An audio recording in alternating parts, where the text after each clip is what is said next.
A little over a year ago, there was a online Facebook group that I was an administrator of that more or less forced me out, and there was a lot of drama and a lot of nasty things said about me after it was all said and done, which doesn't really matter much to me at this point. But it's funny, some of the things I got accused of in that group, and some of the things that a lot of people were saying about me behind my back, and it's not because, as one of the members said, I'm probably in the group with a troll account, which I am not. It was because certain friends of mine that were still in that group sent me screenshots of all the shit that everybody had to say about me in that group, and it was really funny. There were people. There was one guy, Jason, something like that. He was talking about how if we were ever face to face, he would beat the shit out of me, and which I think is also very funny because everybody's a big badass on the internet, right? And there was one guy, I mentioned him on here before, and I can say his full name since it's not his real name. He's a piece of shit named John Tuttle that was talking about what a disgusting, horrible person I was, and he had all these ugly comments to say about me and everything. And and recently, I don't remember now exactly how I got the idea to actually ever talk about this. There's certain ways you can handle something like that. You can either pretend it never happened and let people continue to kind of think what they like about you, which they will anyway, I found out, by the way. It doesn't really matter in the so-called court of public opinion, which is not something I like. I shouldn't have probably used that. That's a bit melodramatic because I'm not a media official or a politician or anything like that. Never would want to be. I would never want to do something like that anyway, because I think to be in a position like that, you got to be someone who's addicted to power, which is, by the way, the one thing I was accused of. And there was one guy that was trying to claim that he got banned by me because he was defending someone's honor against me, and that side of the story would never get told. I think it was that piece of shit John Tuttle. But since it was brought up in question to me not too long ago, I decided I would do a little talk about that. And it's not in an effort to convince everybody that I'm somehow innocent and that I'm the one that everybody should be on the side of here, because if you made up your mind about me one way or the other in the online world, nothing I would say at this point would make any difference whatsoever. It's one of the reasons why really the idea of these debates I see people do all the time when their favorite public personality is going after some other favorite personality. I think to myself, okay, the people who are the fans of either one of those people have already decided who has won. The people who are the fans of either side of that aisle have already decided who's more intelligent, and it's really kind of a useless waste of time. It's nothing more than just an opportunity for people to kind of feed their own what Nietzsche called feeding your own pathology. I used that in another video, where they can say, look how much smarter I am than those assholes over there that follow that motherfucker, or something like that. It is funny that I was more or less forced out because I was supposedly a power-mad narcissist that just only wanted acolytes and worshipers and things like that. And of course, there was a whole army of people that was more than happy to come out and chime in. People that were supposed to be friends of mine, by the way, people that claimed that they were on my side, supposedly, when I was no longer around to defend myself. Oh my God, were they brave then? It's kind of human nature. It's one of the reasons why I'm kind of anti-group anything. But in my defense, I could say that I admin a group right now, and we have, I think, 6 or 7 admins. I know I haven't counted them all. I know we have at least 6 or 7 administrators, and they all do a great job, and they all and no, they don't all kiss my ass. They all call things as they see fit, but I don't actually have to run a group all the time as a result of it, because I have people that understand that if you have a group that's highly critical of Alcoholics Anonymous, then the content of that group should be content that's critical of Alcoholics Anonymous, not a group that allows a whole bunch of AA trolls to come in and take over. And the so-called AA agnostics, I think I did a video about them a long time ago. I don't remember, but I'm a little skeptical about those guys because they come in and they say, I hate AA, I hate Bill W., I hate the 12 steps, but then they turn around and they use all the the AA buzzwords, you know, well, you just have a resentment. Just because AA didn't work for you don't mean AA don't work. You know, you're a piece of fucking shit. You know, that kind of crap. And so, in fairness, I mean, I'm not saying that this is evidence that I'm not some power-mad guy who wants acolytes. I can say with 100% certainty that I do not, which if you believe me, you believe me anyway. If you already hate me, you're not going to believe me anyway. So it doesn't really matter if I say that or not. But it is, in my defense, strange that the current group that I have online now that I don't actually run, that I have several administrators who kind of understand that a group overrun by trolls is no group at all. And in all fairness, to just plead my case or to just give my little spin on it or whatever it is I'm doing with this video, or if I'm just getting my own inner satisfaction out of it, when you're adminning a group, if whether it's a Facebook group or whatever it is, if you're an administrator, to me that comes with certain kinds of responsibilities. Like, for example, I'm going to draw an analogy here, and if it makes sense, good, I hope. But let's say you join a group about your favorite television series, and let's just say you've just joined the group and you make a post and you say, I love this show so much, I can't wait for the 3rd season. And the very first comment you get is a comment from someone saying, well, only fucking losers watch the show. And then the second comment that comes in is, well, what kind of sad sack motherfucker likes this show? I mean, you got no life if you posted in this group and like that. I mean, I think you would be inclined to say, well, you know what? The admins are going to let shit like this go on. And there's no point in me staying in this group. Why would I join a group about my favorite TV show to be insulted for talking about my favorite TV show? Now, the group itself, I'm not going to go look at their fucking little bylaws and everything that they were trying to come at me with, which, by the way, didn't apply to these so-called administrators that forced me out in the name of free speech and truth and justice and everybody getting a fair hearing and, oh yeah, all those, they're just so noble and wonderful there. They banned people they didn't like, I might add. Over the years, there was one particular lady that was treated like a god in the group or whatever, that I've seen her ban people simply because she just didn't like them. She apparently didn't have any problem with that. When she would ban somebody that she didn't like, she had her little acolytes. Isn't it funny how they always accuse you of the thing that they do? She had her little fan club and her little acolytes that all come out and say they were so, you know, oh, you're so wonderful, you're so awesome for banning that person. You know, that piece of shit John Tuttle that used to harass people online all the time, even came on there one day, he's like, love you, Jill, you know, you tell it like it is, you know. And it's funny, he was allowed to do whatever he wanted in that group because he was a sweetheart, which what that really meant is he kissed up to the right people. Without going into a lot of drama and a lot of detail about that, when I was asked to admin the group, I took this attitude of, if you're a pro-AA person, or if you're a pro-whatever, as far as pro-12-step or pro-any of that, I was going to ban you. If you were somebody, now of course, these people, if you let them talk, if you let them have the microphone here on this video, they would all say that I was banning anti-AA people, I was banning everybody, I was banning troublemakers. You know, you have somebody like Tuttle who creates all this drama and all this shit. And yeah, I was not going to tolerate it. And of course, he was typing all this bold, all capital letter, half illiterate shit about me, which I'm really not too concerned about it, as I'm sure you can tell. But yeah, that is part of adminning a group. Or like one guy that would flood all the threads about a meeting he went to in the 1980s where his best friend was dating a serial killer and all that. He would hijack every thread with just tons and tons and tons of crap that had nothing to do with the discussions, and yeah, I got rid of them.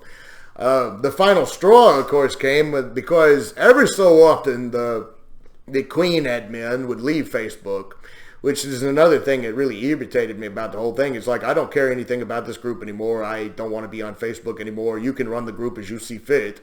But then would come writing back every so often for the, you know, the praise from the acolytes and all that other kind of thing. But now the straw that broke the camel's back, and I'll go into detail about why I did this, was it got tiresome when you have a group of like, I don't remember how many people we had, a couple of thousand maybe, or was it 1,500 maybe, I don't know.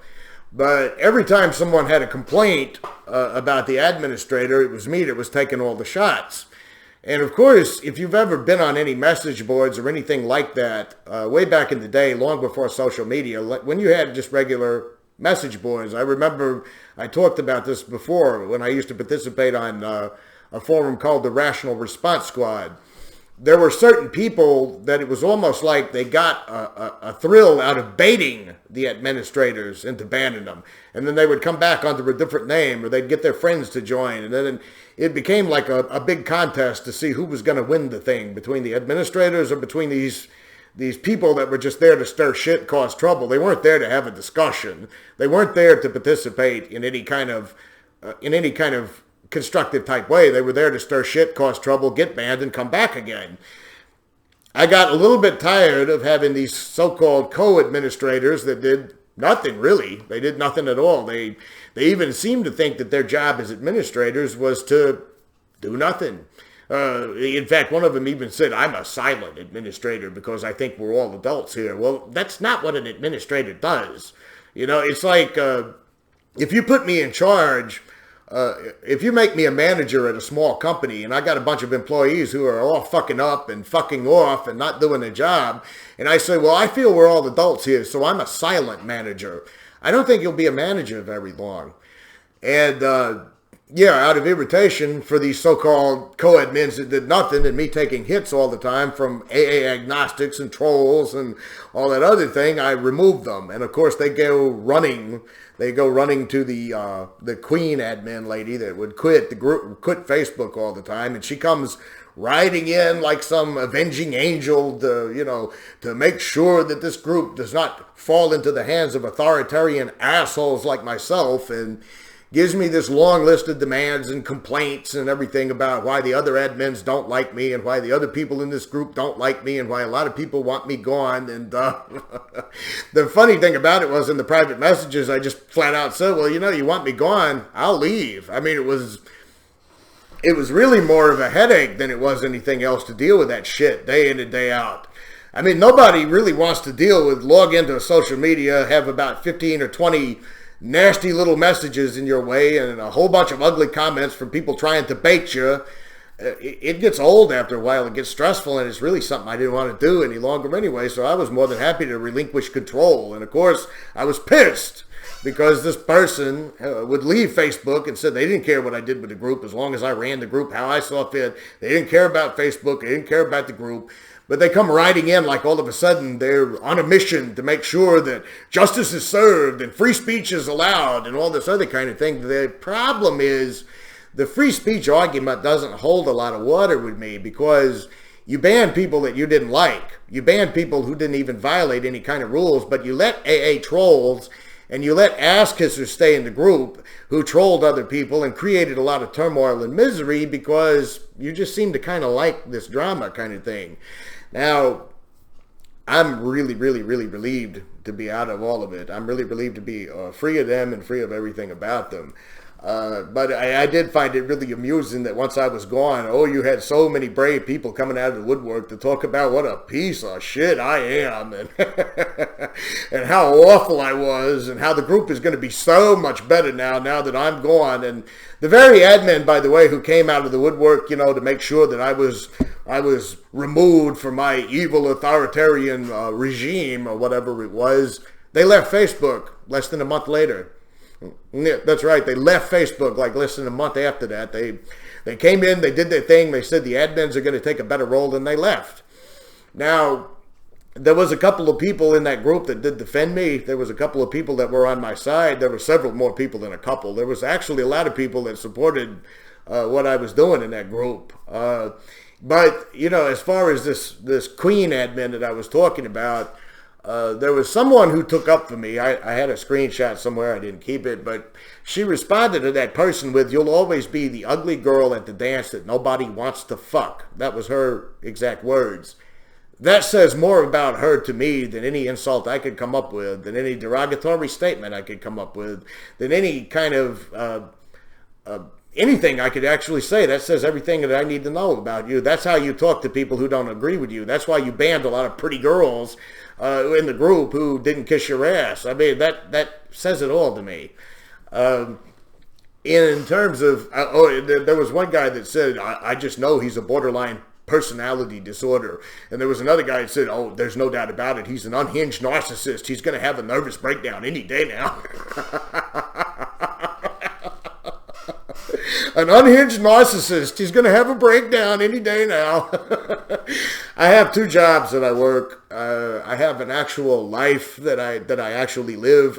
In fact, it was funny. This piece of shit, John Tuttle, had said he has no life. All he does is talk about AA all day. I don't really have to justify my existence to these people. I don't have to do anything about this at all whatsoever.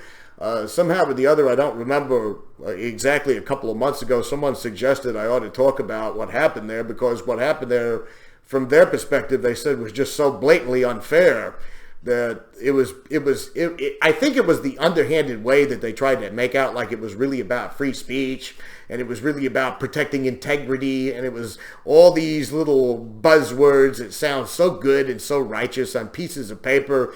And it was so fucking phony at the same time, if you know what I mean. It's kind of like whenever you see these outraged people in the AA end, you know, that talk about this program saves lives and I can't stand to have it insulted. You know it's phony. You know it's phony indignation, and it's another toxic environment that I'm glad to be removed from. But I think if there's an overall message to what I wanted to say in this particular video, it's that just because someone calls himself anti-AA, which I don't really refer to myself as anti-AA. I don't think of myself as a anti-AA activist that's out there trying to smash the 12-step program. I don't think of myself as some kind of political soldier in the fight against the rehab industry or something like that. I really don't consider myself anything more than a guy with an anti-AA YouTube channel. That's really all I really am in the face of everything. It's one reason why I'll probably, no, not probably, strike that. It's one reason why I'll never accept a dime of money for doing what I'm doing, because let's just say for the sake of argument, a bunch of anti-AA people came in here and they sponsored my video, and I was making 11 grand a day off of these anti-AA YouTube videos. Then all of a sudden, I'm no longer independent. I'm owned by the sponsors, and I got to say what they want me to say. It really, really kind of cracks me up when I see some of these people, these political YouTubers, and both sides of the political aisle, by the way, I'm not picking on either one, that act like they're fighting for truth and justice, and they're so outraged and everything, and I'm like, you like those Patreon donations, and you want to keep them rolling in, okay? Well, call me a little bit cynical about that. I mean, I'm not saying that some of them are not sincere, I'm not saying that some of these people are not, but I think some of these people, in truth, because I've seen how fickle their opinions are, I don't think of them as any more than, well, like Tegan Alexandra channel that I mentioned on here before mentioned about narcissists hijacking political organizations, narcissists hijacking AA groups, or anti-AA groups even, is what I meant to say. That oftentimes if you have a movement of people, or if you have a group of individuals that think along a certain line, or that have kind of a shared united common goal, you're always going to have these malignant narcissists that are more than happy to crawl out of the closet and say, yeah, I'm a part of the team here, when in truth, it's really nothing more than them feeding their own pathologies, is what I used earlier to describe that, and I think that's very, very, very true. It's one reason why I'm really happy with the group that I'm in today. I'm not in a lot of anti-AA groups. I don't get into a lot of anti-AA discussions online or anything like that. I think it's better for me as a person just to kind of stay out of all the high school drama kind of bullshit. But I like the group I've got because it's not my group. It's a group of several admins who are all kind of, how can I put it? These are the individuals that understand what it takes to keep a group running. These are individuals that I can count on. You know, I don't have to actually go and be online every day with that group and deal with a bunch of insults from a bunch of fucking AA trolls, because there are people there that understand the necessities of how you run a good AA group, anti-AA group, in my personal opinion. But it's not like the Orange Papers people were saying that I have to have a group of acolytes kissing my ass or something like that. I mean, I don't personally know these people. These people don't send me messages all day, every day. Oh, you're so great, Mr. Quackaholics Anonymous. You're the most awesome person on earth, Mr. Quackaholics Anonymous. I mean, I would get fucking sick if people were feeding me praise like that. Like, I really cannot understand that type of mentality. I used to see the people in AA like that. They just gloated off the hero worship. I mean, I don't have any deep answers to life. I don't have any great major insights into how the world works. I'm not somebody that would need a follower. I mean, if you're following me, Jesus Christ, just look at me. You'd really need professional help if you were actually going to follow everything I say do. I'm somebody that has a major problem with cult religion, AA, and how it infects us psychologically and bothers us. And I put that out here on videos in the hope that other people who are going through this out there alone can say, you know something, I'm not crazy. That guy's talking about something, and I think the same way, and I feel the same way, and I got nobody to fucking talk to out here because I'm trapped in these AA meetings through court order, through family pressure, through whatever it is. That's the reason I make these videos, not so people will follow me, but because somebody will hopefully get an idea. You know what? Everything I'm hearing in those meetings doesn't ring true to me. I think I'm going to do a little research about this behind the scenes, and I think I'm going to see if there's maybe more to this AA crap than the shit that I've been sold by toxic family members and court orders and treatment center counselors and psychologists and psychiatrists that twisted my arm to get into this fucking cult religion. And yeah, I think there's the point to all of that. Do not follow me. You know, do the Life of Brian thing. You're all individual. You have to think for yourselves. You have to decide for yourself. My sinuses screwed up on me again. I'll be glad when the summertime hits and I don't have these problems. But anyway, hopefully next time.